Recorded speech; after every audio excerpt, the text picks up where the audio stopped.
Never underestimate the power of the government. June মাসের মাঝামাঝি সময়ে পলাতক সাবেক আইজিপি বেনজির আহমেদকে ইন্টারপোলের মাধ্যমে দুবাই পুলিশ গ্রেপ্তার করে। এরপরই এই আসামিকে দেশে ফেরাতে তোড়জোড় শুরু করে দুদক। মাত্র 2 দিনের ব্যবধানে সমস্ত নথিপত্র প্রস্তুত করে প্রত্যর্পণপত্র পাঠায় সংস্থাটি।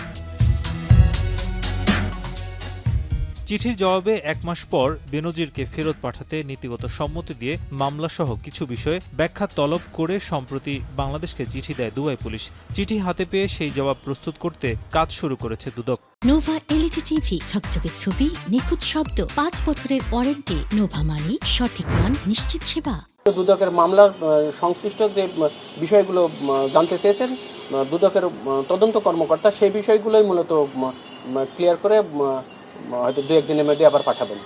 বেনজিরের বিরুদ্ধে পাসপোর্ট জালিয়াতি সহ অঢেল সম্পদ অর্জনের অভিযোগে 6টি মামলা করে সংস্থাটি। 6টা মামলার মধ্যে একটা মামলার চার্জশিট দেওয়া হয়েছে।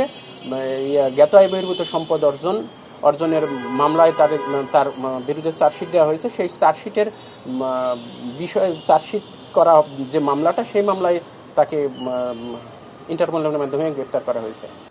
এর মধ্যে 74 কোটি টাকার অবৈধ সম্পদ মামলায় বিচার কাজ শুরু হয়েছে। নাজমুস সাকিব, এখন, ঢাকা।